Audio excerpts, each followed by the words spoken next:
dasar. Jadi sebagai dasar. Jadi matematika, fisika dasar, kimia dasar, biologi dasar. Dan ini tidak mungkin lagi ada di semester 2, karena semester 2 sudah akan tergerus kita. Jadi hanya dituliskan semester 1. Banyak yang berpikir begini, bahwa dengan kurikulum Merdeka Belajar ini kita harus membayangkan jangan lagi S1. Bahkan membayangkan kita sebagai D2, ya, diploma. 2 tahun ilmunya tuntas. 2 tahun itu kalau bisa ilmunya tuntas. Jadi kalau mau ingin nambah, itu sudah tinggal pengamalan dan pengalaman. Jadi mengamalkan dan mengalami. Itu semester berikutnya. Nah, MIPA dasar mat fiskim satu bidang ilmu. Saya punya pemikiran seperti ini. Lalu kemudian semester kedua itu adalah sains dan integrasi dasar. Sains dan integrasi dasar itu sebenarnya biofisika, kimia fisika, biokimia, dan model-model terintegrasi dasarnya. Nah, biofisika, kimia fisika itu sebetulnya salah satu contoh IPA yang terintegrasi yang hanya ada 2, yang ketika kita belajar, kita itu tidak merasakan, kita itu belajar fisika, kita itu belajar kimia, kita itu belajar biologi, tapi kita merasa bahwa itu biofisika, kita itu bahwa kimia fisika, yaitu bahwa belajar biokimia. Nah, ini masih dasar. Nah, yang ketiga, yang terjadi adalah sains terintegrasi lanjut. Saya anggap itu adalah 3 bidang ilmu, 3-tiganya ada di sana. Ketika 3-tiganya ada di sana, itu hanya akan kita temu di makhluk hidup, Ibu Bapak. Tidak mungkin kita ketemu di benda fisik. Ketika di benda fisik, kita hanya akan ketemu fisik. Tidak ada yang hidup di sana. Kecuali yang dihidupkan. Jadi hanya mau tidak mau apa artinya? Bahwa hanya ada dari tumbuhan dan hewan. Saya kemarin wanti-wanti di jurusan saya, di prodi saya itu bahwa di mata kuliah struktur, fungsi, dan perkembangan tumbuhan itu harus mengakomodasi 3 bidang tadi. Jadi mengakomodasi 3 bidang. Jadi fisika, kimia, biologi, dan semua sebenarnya ada di sana.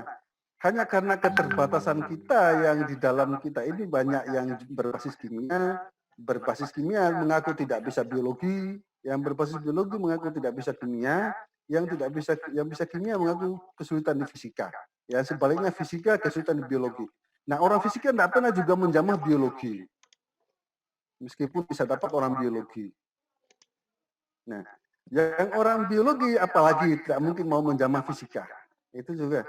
Nah, tapi di balik keterbatasan itu kita tetap menyediakan menu yang optimal bahwa di sana mereka akan mendapatkan integrasian dari fisika, kimia, biologi.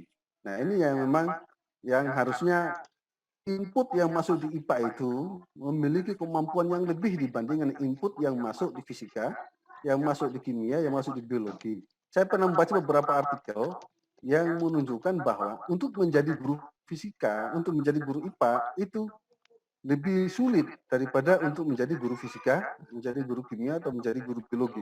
Dan seleksinya lebih berat. Itu kalau nggak salah waktu itu ada di Swiss, saya membaca beberapa negara itu tidak mudah untuk menjadi guru IPA ini. Karena apa? Karena mengintegrasikan 3 hal ini. Lalu kemudian setelah ada keintegrasiannya, maka sekarang itu yang berkembang, ada interdisipliner, lintas bidang. Jadi IPA dengan bidang lain. Contohnya sekarang STEM itu sudah mengintegrasikan 3-tiganya. Itu sudah level yang sangat tinggi sebetulnya. Kalau kita kemudian paham materi saja tidak sulit, apalagi mau mengintegrasikan itu sudah pasti kesulitan. Nah, jadi paham materi saja, materi dasar saja susah, maka mau integrasikan PUS akan sangat sulit. Tidak akan mudah untuk bisa terjadi. Nah, yang terakhir ini adalah sains terapan. Sains terapan ini sebenarnya yang akan terlihat ketika di semester 5, semester 6, semester 5. Dan aplikasinya itu di semester 6, 7. Nah, itu ya. Nah, semester 6, 7. Nah, itu yang tadi yang materinya. Nah, di sains pedagogiknya juga ada pedagogik dasar pendidikan, kemudian model integrasi, kemudian asesmen dan evaluasi di media teknologi pembelajaran, dan kemudian sampai pembelajaran IPA itu sendiri. Nah, ini harapannya seperti ini. Kalau saya coba merancangnya demikian untuk di IPA. Nah, kita coba lihat di sini. secara lebih jelas bahwa di paket semester 5 yang agak kronis, yang agak krusial. Di semester 5 ini itu mau tidak mau ada dua kemungkinan. Tadi saya sudah sampaikan bahwa mahasiswa prodi kita itu ada yang ingin merdeka, ada kalau kita di MIPA ada yang prodi lain yang serumpun dengan IPA. Mungkin ada prodi lain yang tertarik untuk menjadi guru IPA. Ya, itu yang akan datang. Ya. Dan yang paling potensi datang itu adalah di Fakultas MIPA. Di Fakultas MIPA yang kepengen menjadi guru IPA. Sehingga mau tidak mau ke prodi IPA. Gitu. Nah, tetapi ada juga mahasiswa prodi lain yang tidak serumpun, yang datang ingin belajar IPA. Dan ini harus mereka bisa bebas datang sesuai dengan kemerdekaannya, sesuai dengan kemerdekaan. Kemerdekaan kan tidak kenal, tidak milih-milih. Nah, di sini kalau mau prodi yang non IPA tadi, otomatis tidak mungkin jadi guru IPA, Pak Ibu. Tidak mungkin akan mau jadi guru IPA. Oh, tidak punya dasar. Tapi dia belajar IPA itu untuk mensupport profesinya, mensupport keilmuannya sendiri. Jadi saya berasumsi paling mereka akan mensupport keilmuan sendiri. Maka disinilah akan muncul IPA terapan. Nah, di IPA terapan ini yang mestinya harus menarik. Nah, harus menarik ini. Harus menarik, artinya menarik mereka, menarik perhatian mereka.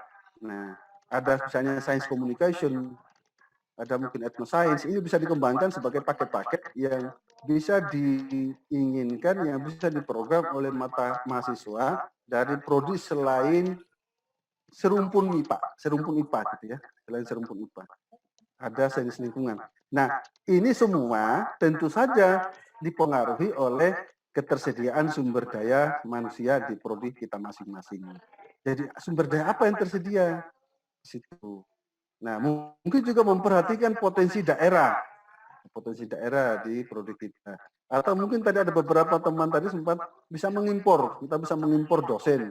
Ya, ini dipersilakan saja, tapi paling tidak bahwa di sini harus menarik mahasiswa prodi selain IPA, ya, selain di IPA, di Fakultas IPA maksud saya, ya di luar fisika, kimia, biologi. Nah, tetapi ini juga sesuai dengan visi misi dan jurusan. Yang berikutnya yang harus kita pikirkan juga adalah mahasiswa prodi kita yang tidak ingin merdeka sepenuhnya dalam bahasa sekarang itu, tidak ingin merdeka, tetap ingin terkurung di dalam kampus kita. Atau mahasiswa tadi yang IPA, maka mau tidak mau, ini saya melihat bahwa otomatis dia akan menjadi guru IPA gitu. Kalau di prodi kita, otomatis dia akan menjadi guru IPA. Maka mau tidak mau di sini adalah penguatan keIPA-an dan pedagogiknya. Jadi penguatan keIPA-an dan pedagogiknya. Ini yang saya coba pahami. Mudah-mudahan kita sepaham atau mungkin ada nanti yang akan memperkaya bahwa ketika akan ke prodi kita, dan ingin berprofesi seperti profesi kita, maka di sini akan penguatan. Jadi profesi sebagai guru IPA, maka akan penguatan keIPA-an dan pedagogiknya. Nah, ini yang tidak akan terlalu banyak mengobrak-abrik kurikulum. Yang tidak akan terlalu banyak mengobrak-abrik kurikulum di sini. Tapi kalau yang di sini, kalau ada prodi lain, tapi mau tidak mau kita harus siapkan, karena kita mensupport kemerdekaan belajar. Nah, ini maka mau tidak mau juga kalau bisa disediakan. Nah, misalnya di UIN, di Muhammadiyah tadi, mungkin ada nanti mahasiswa UNER, saya akan pergi belajar ke UIN itu, terutama sains keislaman. Supaya kalau belajar sains itu tidak cuma bahagia di dunia, tapi juga bahagia di akhirat. Nah, harapannya seperti itu. Bisa jadi mahasiswa Indonesia itu akan pergi belajar ke UIN. Kenapa? Keinginannya ingin bahagia di dunia dan bahagia di akhirat. Kalau belajar sains saja kan bahagianya di dunia jelas. Nah, kalau Islam kan bahagianya di akhirat.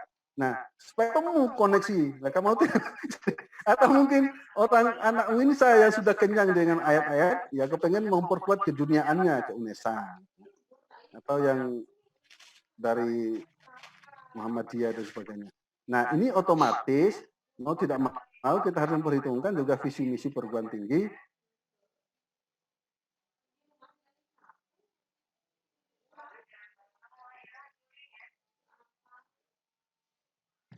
Putus, Bro.